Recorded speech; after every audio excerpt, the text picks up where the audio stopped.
Back now on Hour 2 of America Talks Live. We want to talk to you at 1-877-Newsmax. That's 1-877-639-7629. There is a question that has all of Washington abuzz. And no, it's not who's going to be the next president. It is instead who makes the Hill's 50 most beautiful list. And you got to look at a lady who is working hard on that. She is the gossip columnist who writes in the know for the publication seen in Washington, The Hill, there on Capitol Hill, covering the district's nightlife, social scenes, celebrities, and yes, inevitably, politics. It's Judy Kurtz from Newsmax, Washington. Judy, welcome to America Talks Live. And I just got to ask you a few questions. I don't want to sound like Connie Chung to Newt's mom so many years ago. Well, no, I'll save that one. Just that way I keep you in suspense. But let me talk to you about... Waited on your bated breath. Yeah, that's good. See, I've got you on the edge of your seat. But let me begin with some more, quote, newsy items. The Washington Examiner running a story today about Goldman Sachs, where multiple sources have reported the company has banned partners of that financial firm from donating money to Donald Trump's presidential campaign. But of course, apparently, they're still free to donate to Hillary. You know, Judy, that's one of the things from a conservative point of view, that's a thing that makes me go, what's the deal? Have you heard about this? Yeah, it doesn't quite pass the sniff test, right? But apparently it's a bit convoluted. But the idea with the Goldman Sachs partners, these are their high-level employees, they're now not allowed to donate to any campaign, any federal official campaign that has a sitting public official at its helm. So that would include Donald Trump's campaign, of course, because of Mike Pence being the governor of Indiana. So they're using the Mike Pence rule. Come on, what's the real? You got the dish. Tell us what's really going on. Goldman Sachs is claiming that this is purely coincidental. You know, many people in Washington say there are no such things as coincidences here in D.C., but they're saying it's just a coincidence. Yeah, right. Okay. Well, let's go to something else involving the campaign, and that would be the campaign of Mrs. Clinton. Whomever is donating to her, we understand that former staffers for both former President Clinton and former Secretary Clinton are kind of elbowing each other to see who might win the plum assignment as Secretary of State. Is there a front runner? Should, in my view, the awful happen, and Hillary is sworn in next January? Well, you know, jockeying for different jobs in any administration is the name of the game here in Washington. That's always going on with any campaign, any candidate that's happening. And it's happening with, of course, the Clinton camp and the Trump camp. Both of these campaigns are remaining very tight-lipped about who they might be considering, understandably, but more so because they don't want it to appear like they're measuring the drapes in the Oval Office before winning the election. But wait a minute. Now, a publication in D.C., just about 3 weeks ago? I guess it was the Post had that headline with the numbers looking so good, Mrs. Clinton moves to the task of governing. So, come on, you got the dish. You're in the know, Judy. Who do you think would emerge as Mrs. Clinton's top diplomat at the State Department? Can you clear up anything as to her pick there at Foggy Bottom?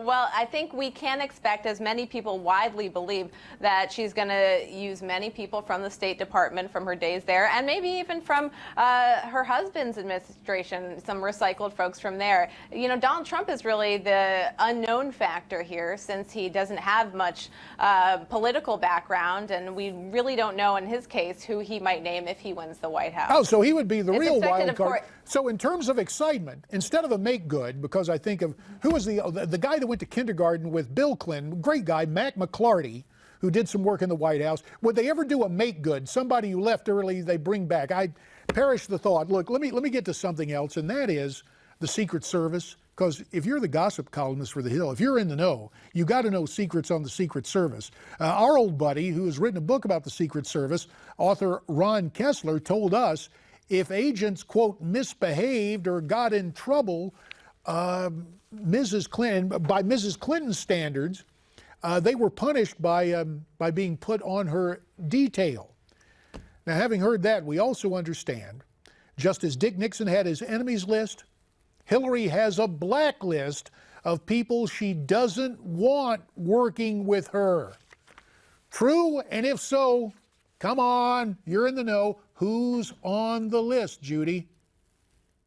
Well, of course, that information is redacted. That was part of the drip, drip, drip of these emails that keep getting released from her days at the State Department. So we don't know who was on that list. You know, it's really politics 101. Any campaign is going to have a list of folks that they want to hire and that they don't want to hire. That's not unique to Hillary Clinton's time at the State Department. But the surprising thing here is that they actually put it in an email. That's a big no-no. Yeah, well, apparently I guess that's one they didn't use the bleach pit for or whatever. Something else we don't want to bleach. We want you to give us crystal clarity, and this is what I really wanted to get to, Judy. The other stuff just warming up. Tomorrow, as I understand it, is the big day, the publication of the Hill's 50 most beautiful people in Washington. Now again, that is right. Again, since you are in the know, Judy Kurtz, come on, give us a little dish. Name a name, give us a hint. Let us know something about the Hill's 50 most beautiful. Come on. You know, I may be a gossip columnist, but in this case, my lips are absolutely 100% sealed. I cannot give any details. I can tell you every year we have a mix of staffers, of lawmakers, of media figures, of D.C. Gurus on the list. So expect some of that. Last year, President Obama and Michelle Obama were both on the list. Oh, well, that gives me, here, this prompts a question then, Judy. Can the statuesque wife of a certain billionaire, even though she doesn't currently have a residence in Washington, might she be included on the list? Just thinking hypothetically, just between us. Just hypothetically, you have to be based in D.C. to make the list. But there's always next year. We could always change the rules. Yeah, there was one right you could wrong, because I spent a dozen years there on the Hill as a member of Congress, and somehow a stunning omission. I was never included. It's tough. You know, I've been at the Hill 5 years, so my hands are clean in this one. I was not involved in the list. Okay, all right, let me just ask you this. Before we let you go, anybody who surprises you, will we be surprised tomorrow? You will absolutely. There are always some surprises on each list. It's always a big talker here in D.C. And, you know, politics can be a very ugly business. Why not have a little beauty, a little fun with our 50 most beautiful list? And maybe if you decide to you look beyond Washington, folks who are there, my wife, Miss Mary, can be the beauty. I can be the beast. Judy Kurtz, thank you so much today from Newsmax, Washington, for your time. We'll look for that edition of The Hill and continue to read your column in the know. Thanks so much. Before we go, chance to get a phone call at 1-877-NEWSMAX to America's heartland, Topeka, Kansas. If I'm not mistaken, the capital city of the Sunflower State. Kathy is on the line. Hi, Kathy. Can you make it quick? Hi.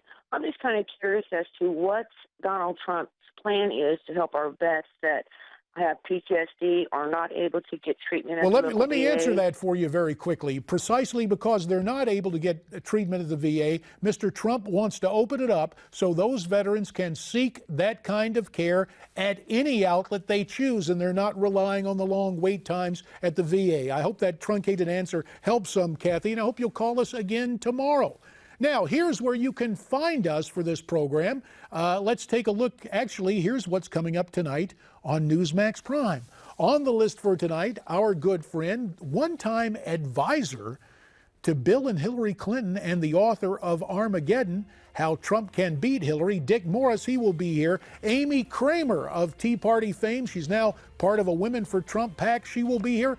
And veteran Washington insider Brad Blakeman, all of them tonight at 8 Eastern on Newsmax Prime. Till then, J.D. Hayworth saying stay brave, stay free, stay tuned.